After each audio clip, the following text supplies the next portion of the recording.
ایک واقعہ یہ بیان ہوا ہے سیرت کی بعض کتابوں میں. ایک بیٹا اپنے باپ کی شکایت لے کے پیغمبر کی خدمت میں آیا اور اس نے آ کے کہا کہ میرا باپ اب بوڑھا ہو گیا ہے، میری چیزوں کو خراب کر دیتا ہے، میرے پیسوں کو خرچ کر دیتا ہے مجھ سے پوچھے بغیر. کہ نبی نے حکم دیا کہ اس کے باپ کو بلایا جائے. باپ کو بلانے کے لیے پوچھا اس نے کیوں بلایا ہے مجھے؟ کہا کہ تمہارا بیٹا شکایت لے کے پہنچا. بھائی اتنا سننا تھا کہ میرا بیٹا شکایت لے کے پہنچا ہے تو شاعری تو ان کی گھٹی میں پڑی ہوئی تھی.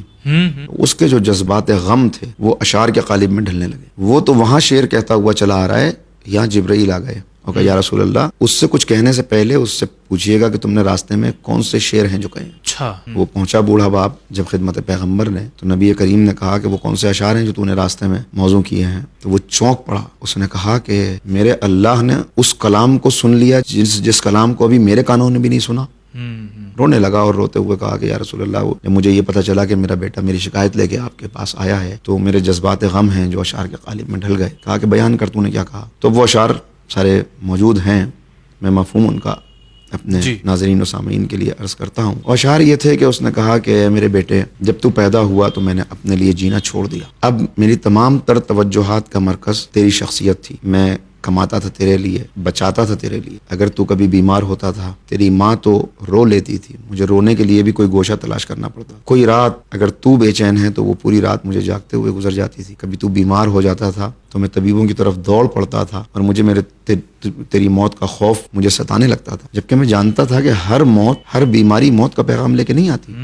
مگر بیماری ہے، ٹھیک ہو جائے گی، لیکن میرا اضطراب، میری بے چینی مجھ کو بیٹھنے نہیں دیتی تھی. میں نے تیرے لیے جینا شروع کر دیا. اور مجھے یاد ہے گرمی کی دوپہر، چلچلاتی ہوئی دھوپ، جب میں آ رہا تھا تو میرے پیروں نے اٹھنے سے انکار کر دیا، اتنی تھکان تھی. میں نے سوچا کہ کوئی سواری لے لوں، جلدی گھر پہنچ جاؤں. لیکن اسی وقت میری نظر موسم کے تازہ پھلوں پہ پڑی. میں نے اپنی جیب ٹٹولی اور مجھے احساس ہوا کہ اگر میں نے سواری لے لی تو میں یہ پھل نہیں خرید سکوں گا. اگر یہ پھل نہیں خرید سکا تو میرا بچہ ان کی لذت سے محروم رہ جائے گا. میں نے وہ پھل لیے اور جب ان پھلوں کو میں نے تجھے کھلایا تو تو نے جو اس کی لذت کو محسوس کیا اور اس سے میرے دل میں جو سرور پیدا ہوا اس کو الفاظ میں بیان نہیں کر سکتا. پھر یوں ہوا کہ تو جوان ہوتا گیا، میں بوڑھا ہوتا گیا، تیری کمر سیدھی ہوتی گئی، میری کمر جھکتی گئی، میرے اوپر ضعیفی نے خزاں نے ڈیرا ڈال لیا، چہرے پہ جھریاں آ گئی، ساری طاقت گویا تیرے اندر چلی گئی. اور میں یہ سوچ کر مطمئن رہا کہ اب میں تیرے سہارے اپنی زندگی کے باقی دن کاٹ لوں گا. مگر یہ کیا ہوا کہ اب تو مجھ سے بات کرتا ہے تو مجھے پھاڑ کھانے کو آتا ہے.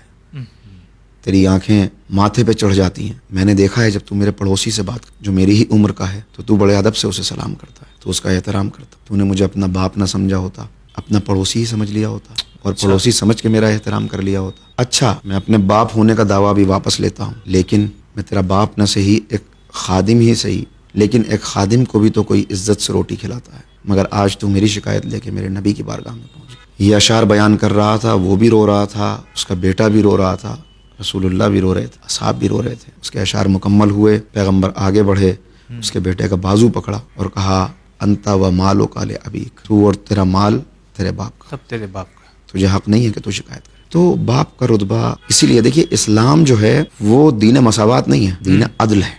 عدل ہے، ہاں، برابری نہیں بلکہ عدل. جس کا جو حق ہے وہ دیا جائے، وہ حق اس کو دیا جائے. تو جہاں ماں کے لیے کہا الجنت تحت اقدام الامہات، وہیں باپ کو جنت کا دروازہ قرار دیا. ماں کی خدمت کر کے جنت مل گئی اور باپ کی توہین کر کے اس دروازے کو بند کر دیا تو جنت میں کیسے داخل ہوگا؟ کیسے داخل ہوگے؟ لہٰذا جس کا جو حق ہے اس کا وہ حق ادا کرتے ہوئے تم کو آگے بڑھنا ہے.